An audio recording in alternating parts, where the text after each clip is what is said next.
A hero section in a website usually contains four main things. We've got a title, a subtitle or some kind of supportive text, then a call to action button, and usually an image. Now, I've been designing websites for over a decade, and rearranging those four items to look unique for each one of my projects, it's been a lot of work. So I decided to sit down and create 26 different unique hero section layouts for Squarespace. And in this video, I'm going to teach you how to create each and every one of them. I'm Becca from Inside the Square. I'm a Squarespace expert and a super nerd about all things Squarespace. And in this video, I'm going to be walking you through each one of these 26 layouts that I've designed to show you how to set it up using the content blocks available in Squarespace 7.1. We'll also take a look at the mobile layout to make sure that these page sections look great on smaller screens.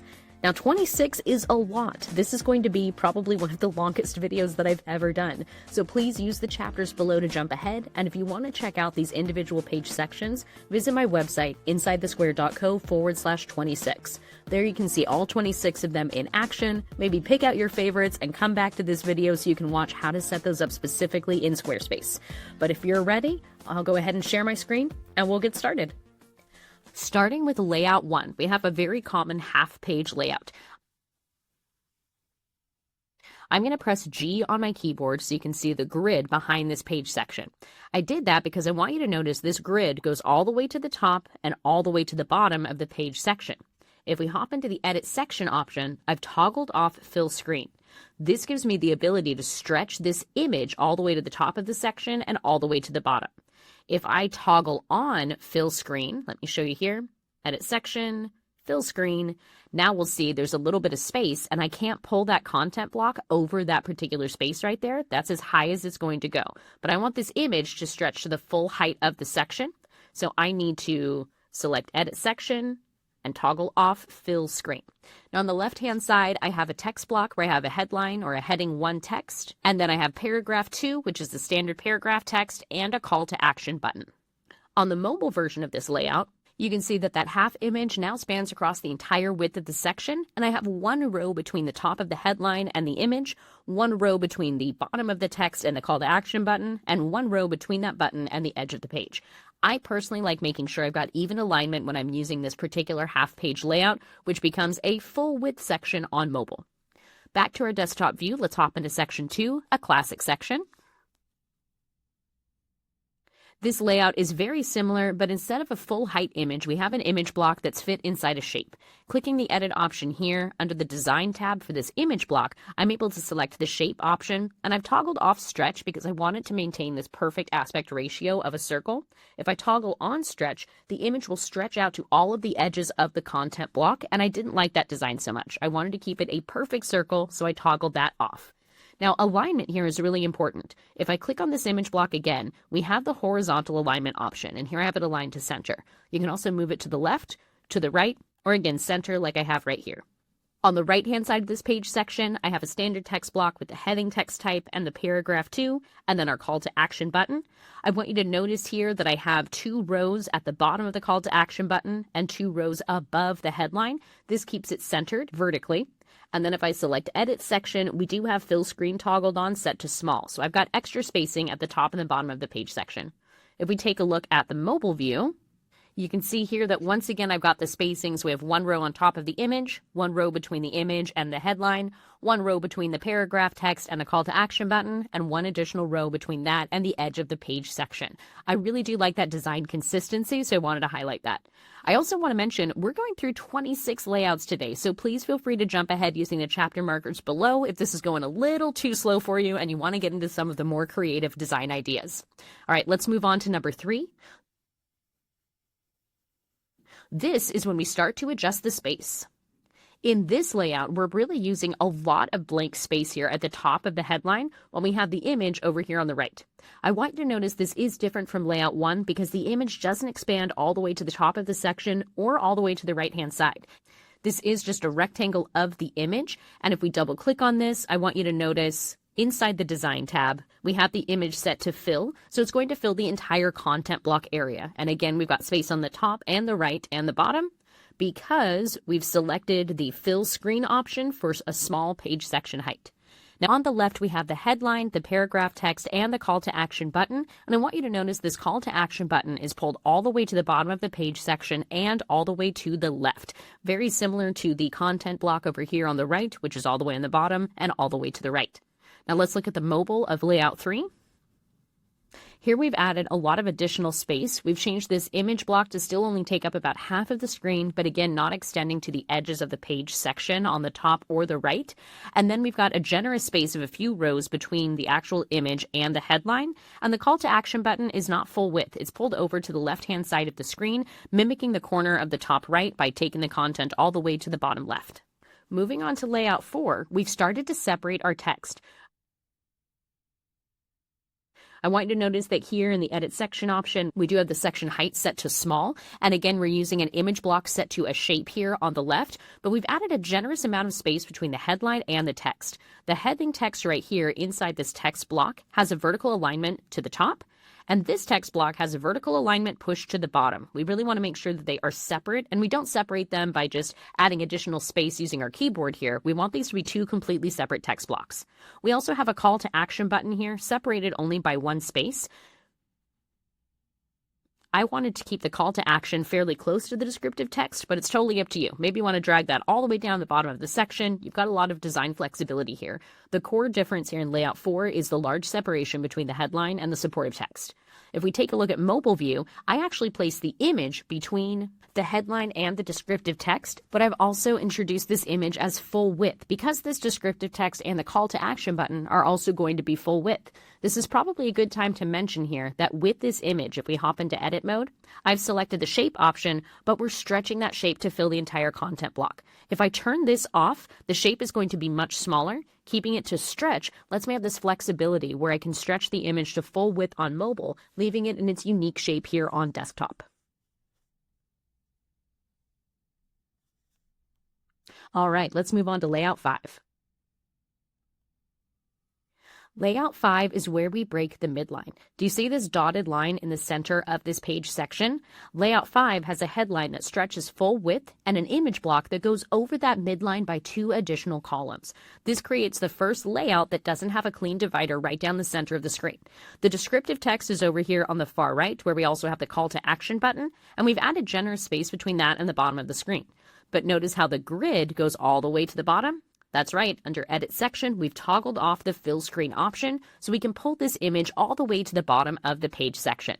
Now here on the mobile version, we've stretched the headline and the descriptive text and the call to action button to be basically full width, but this image down here is still keeping with that broken midline concept where we have an additional column on the right, but it does stretch to the bottom of the page section.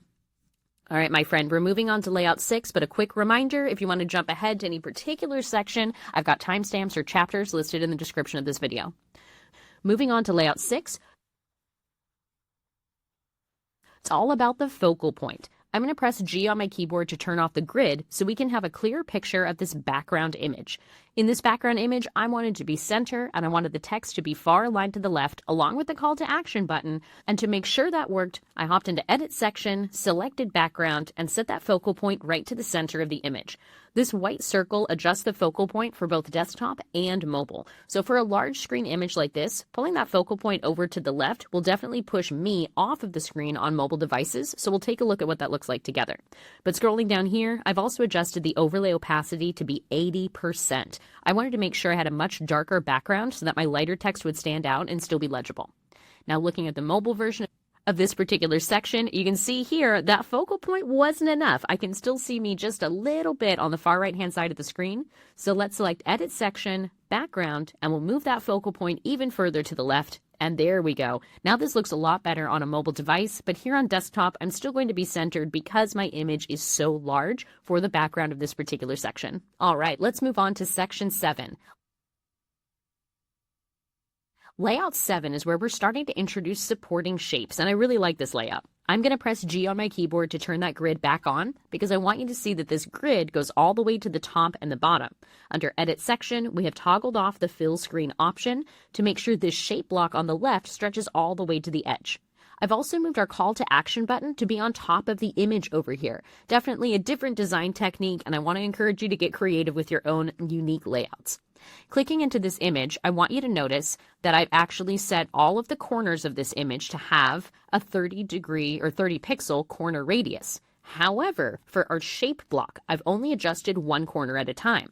I wanted the top left corner, bottom left, and bottom right to be 90 degrees. So if I double click on the shape block here to open the edit mode, you'll see I've clicked this option for corner radius, and I've set this to be 50 on the top right, while everything else is 0. Let's take a look at the mobile version of Layout 7.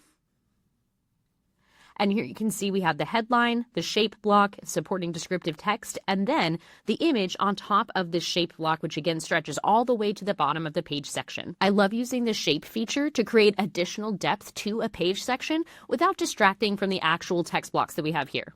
All right, scrolling down to Layout 8, this is when we get into layering. This is a lot of fun. So here in Layout 8, I want you to notice how gigantic the text is in this headline.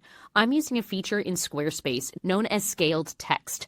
What this does is it'll take the entire line here in this content block, regardless of what type of text it is, and it'll stretch it to fill the content block space. So if I toggle this off, we'll see it goes back to the normal size. If I toggle this on, it's a lot bigger and looks a little bit cooler. Now, switching that toggle did rearrange things a little bit, so let's go ahead and pull this other text block back down. Same with the call to action button. All right, and let's talk about the layering we're achieving here. This text block is on top of the image. If we click on any of these content blocks, we're going to see the layering options. I'll select the image first, and here you can see I have the ability to move it forward in the layers. I can also click on this option over here on the left-hand side and manually drag and drop things in order. If I move this image to the very top, it's going to be on top of both of the text blocks as well as the call to action button. I want it to be the bottom layer, so I'm pulling it all the way down to the bottom. To make sure that I had a high enough contrast between this image and the text, I'm going to double click on the image block to show you here. We've added an overlay. Here you can see I've toggled on overlay and I've selected a color from my color palette, but I use this slider to make sure there's a little bit of transparency for it. So you can definitely get really creative with the overlay filters here. Just make sure that if you are using an image as part of your layering technique, it has enough of a color on top that the text is still legible. All right, let's take a look at the mobile view of section 8. Here you can see we've left a little bit of space on top. We have the same layering, but I brought the image in, so it's not stretched all the way to the edge. And then we have the call to action button stretching full width at the bottom. All right, moving on to section 9. In section 9, we worked on breaking the midline again, but introduced the image first. And just like we did with that unique shape just a few sections ago, we left most of these corners 90 degrees, but we curved one of them. So let's double click on this image, and I'll show you how we did that one last time here. Inside the corner radius option, I selected this icon so I could edit one corner at a time, leaving the others at 0. So we'll have those sharp 90-degree angles. All right, scrolling down here, we have the headline that takes up additional space beyond the midline in our page section, and then we have our description and call to action button on the right. Now, this particular image, I wanted it to reach all the way to the top of the page section. So in the edit section options, I've toggled off fill screen, but I went ahead and left some additional space at the bottom of this section just so my site wouldn't look too cluttered. Let's take a look at the mobile view, where again we have the image at the top, breaking the midline and stretching almost all the way to the far right, but not quite there. Then we have the title, and I went ahead and pulled the descriptive text slightly over to the left where we have 2 additional columns here. I wanted to make sure that it wasn't just completely full screen again, so we had a unique layout. Then we have our call to action button and a little bit of space before the edge of the page section. 2 rows, very similar to what we had to desktop. All right, let's move on to layout 10. In layout 10, we're rearranging the common order of things. Here I'm using an interesting shape block for the particular image just to kind of make it look a little bit different than the other content here on the page, but I've added the call to action button to be directly underneath the headline and before the descriptive text. It's really important to make sure that your headline is powerful enough for this layout. That's why I added this note here. Moving the call to action button up before the supportive text means we're really relying on that headline to do some heavy lifting and inspiring someone to click that call to action button and take action. So again, make sure your headline is powerful enough for layout 10. We kept this look on the mobile version, where here we have the image at the top, followed by the headline, then the call to action button, then the text. Notice that we have an additional row between the image and the text, as well as the text of the button and the following text, and then the last of this text block and the final edge of the page section. I wanted to make sure we kept that spacing consistent here for layout 10. Moving on to layout 11, We got pretty creative with some image filters here. Now, the main point of me getting creative with these filters is because I'm trying to use the same image over and over and keep consistency here, but I want to encourage you to get creative and maybe introduce a couple of different image types here for this section, or just use filters like I did. A quick reminder of where these filters are: double-click on the image to access the image edit options. And here I've selected the Overlay tab and chosen a color. When you do pick a color, be it your color palette or a custom one, make sure that you adjust this slider here so you've got a little bit of transparency to see the image show up underneath. There are also some really interesting blend modes you can play around with, but for the purpose of this tutorial, we'll just stick to the image overlay effect. Now on the top right-hand side, we've got some descriptive text, but I want to mention this descriptive text here really is supportive text. On the left-hand side, we have our headline doing most of the work, and then our call to action button down here on the bottom right. This is also a section where we played around with layering quite a bit, so click this layers option icon on the left to make sure that your images are in the right order. If we pull this image to the top, we're going to get a very different effect for this layout than if that image is on the very bottom. Here in the mobile version, I've stretched the top image to the far left and the bottom image to the far right and tried to keep an even number of rows between those images and keep the images the same size, so we have a very similar layering effect to what we had on the desktop version. Now, I do want to mention that the descriptive text is now pulled to be between the headline and the call to action button, which is kind of the standard here for a page section, while on the desktop version we did have it on the top right. So your headline is still doing the heavy lifting, and maybe you might want to consider moving this or completely hiding it from mobile if you don't think it's necessary for the section. Again, this is just the supportive text. If you want to hide this completely on mobile, click on the layering options here inside the mobile editor and click this option to hide that particular content block. It will still be visible on desktop, but this removes the visibility from mobile specifically because, again, looking at the desktop view, this is just lightly supportive text and it might not even be necessary for people to see that on mobile. Something to keep in mind. Let's move on to Layout 12. Layout 12 introduces a new text format. Here, we're using scrolling subtext. Instead of an additional text block, I decided to use a scrolling marquee. Now, it's important to keep the text here inside the scrolling content block minimal because it's going to be going behind this image block that we have right here. If you decide to add a scrolling content block like this, make sure it's stretched all the way to the edges of the screen, not just the page section. And again, using the layering feature, make sure that content block of scrolling goes underneath everything else so your image is still on top. Here in the mobile version of section 12, I did move the scrolling subtext to be on top of the image just because it's a smaller screen, so we just don't have the opportunity to fit that many characters in there. I've also reduced the headline to barely cross the midline, and the call to action button is much smaller and centered here between both pieces of text. You'll notice I've got 2 rows between the headline and the button, and then 2 rows between the button and the scrolling marquee at the very bottom of this page section. Layout 13 is a take on what's been called the bento hero trend.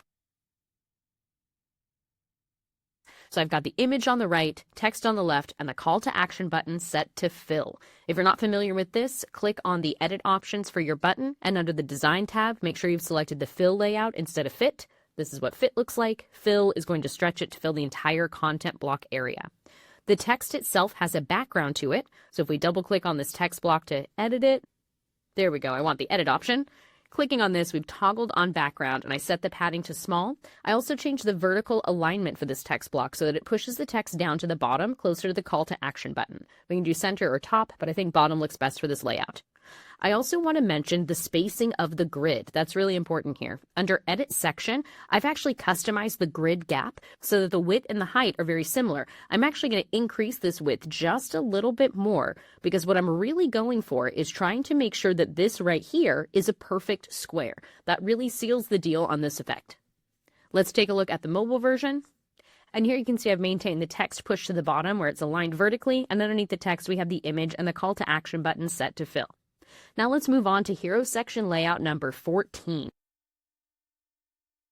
14 is one of my favorites. We're using focal points here to create a triptych style effect with this image. Do you see the lines between the image and that cool border on the bottom? We're actually using 3 different image blocks to create this triptych look. If I double click on this one right here, I'm going to show you that the focal point is pulled all the way to the left. Double clicking on this one, You'll see the focal point is pulled all the way to the right, and here in the middle, we have our focal point in the center. Creating 3 different image blocks like this allows us to create this triptych style look, where we actually have a divider on the image without having to create multiple types of dividers or introducing a new shape that we upload to Squarespace. Definitely a fun way to use the image block feature. Scrolling down here, we have the headline on the left, supportive text on the right, and a standard call to action button. Looking at the mobile version of this section, it's really important to notice the difference here in the width of the images. Because we're using 3 images, we can't really make them equidistant on the grid here on mobile, so this center image takes up a little bit more space than the left and the right. I think this layout definitely looks better on desktop, but it's not terrible on mobile, and I wanted to point out that difference before you tried it on your own site. Back here in the desktop version, let's move on to sections 15. That's what we're on, section 15. With section 15, we're just adjusting the space and the layout to make this interesting. We've got the headline and the image over on the left, and then the supportive text and call to action button over on the right. For the mobile version, we kept it interesting by continuing to cross the midline with all of the content blocks, but making sure there was an extra amount of space between the image and the secondary text. Moving on to section 16. Layout 16 was a fun one. Here we have 4 different image blocks on the left, and each one has a different overlay color with a slight opacity to it. So we can still see the image underneath, but the bold colors definitely stand out for this specific project. The headline itself crosses over the midline by being on top of the image column here and then scooting over to the right, while the actual supportive text block and call to action button stay on their own half of the page. Adjusting this layout for mobile was a little bit tricky. I didn't want to separate the headline and the description text, but I wanted to make sure these creative images were focal points. So I placed them at the top of the section and then had the headline, supportive text, and call to action button placed directly underneath. Moving on to section 17. Here we continue to have fun with those filters, but I want you to notice something extra special about this particular section. First off, hopping into Edit Section, you'll see that we've toggled off Fill Screen. I'll press G on my keyboard so you can see here the grid goes all the way to the edge. We pulled 1 image up to the top, 1 to the left, 1 to the bottom, and 1 to the far right. Those images are going to stay associated with those edges of the page section no matter how the screen is resized to be responsive. Then the headline, supportive text, and call to action button are all centered. This is one of my favorite creative responsive layouts. Translating this to mobile is also a little tricky because we need to be a little bit generous with our space here, but I wanted to maintain the top, left, bottom, and right alignment of those images and keep the text and buttons centered so it still has a very similar look to desktop on a much smaller screen. Moving on to 18, we are making progress, my friend. Thank you for sticking with this video. Section 18 is one of my favorite uses of the text block background feature. I'm going to press G on my keyboard to remove the grid so you can see here that the text block has a background color that's the same as the section background. Layering it on top of the image creates a really unique negative space effect. I've also pulled the call to action button over on the far left above the image, definitely a creative take on the usual layout styles. This one was easy to translate to mobile. You can see here we have very similar layout for the content blocks, just a slightly different aspect ratio for the image so that it still looks good with this text block overlapping. The call to action button now spans the bottom of the page section and is no longer on top of the image, but that was my own personal choice. Feel free to change that as you see fit.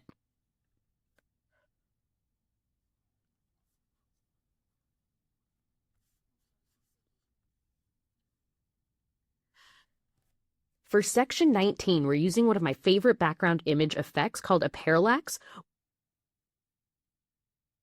We're adjusting the zoom of that background image. Now, this background image is the exact same image that we have right here on the page section. Selecting the Edit Section option and hopping into Background, I want you to see the image effect. This is where we've chosen the Parallax option, and clicking on this icon right here, we can adjust the level of zoom. I've zoomed it in quite a lot from the beginning and a little bit less on the end. Start is at the beginning of the page section, end is when I've scrolled to reach the bottom of the page section, and Squarespace handles that animation for us in the background. For the parallax effect, I left the angle at 90, intensity at 30, but please adjust those to suit the style of your own unique website. It's honestly a lot of fun to play around with. The mobile version of this one is pretty standard. The only thing to really highlight here is that the headline is aligned to the left and the supportive text is aligned to the right, while the call to action button spans the entire bottom of the screen. Let's go to section number 20. Out of 26, we're making great progress. Back here on desktop for layout 20, we're bringing back the scrolling text. The headline for layout 20 is very simple because my scrolling text is very large. If we double click on this content block, you can see that under the design tab, I set this to large, and I'm also using my heading text style. I also made sure to pull the content block all the way to the left and far right edges of the screen, so it's going to span the entire width of the section. I did the same thing with the image directly underneath, but then the call to action button and the supportive text, those are centered at the bottom of this page section. The call to action button needed to be prominent, and this is a section with a lot of large elements, so I went ahead and set this button to the fill design setting. Here in the mobile version, we can see the large scrolling marquee, the large image, but here the supportive text and the call to action button, all of them centered perfectly for this mobile layout.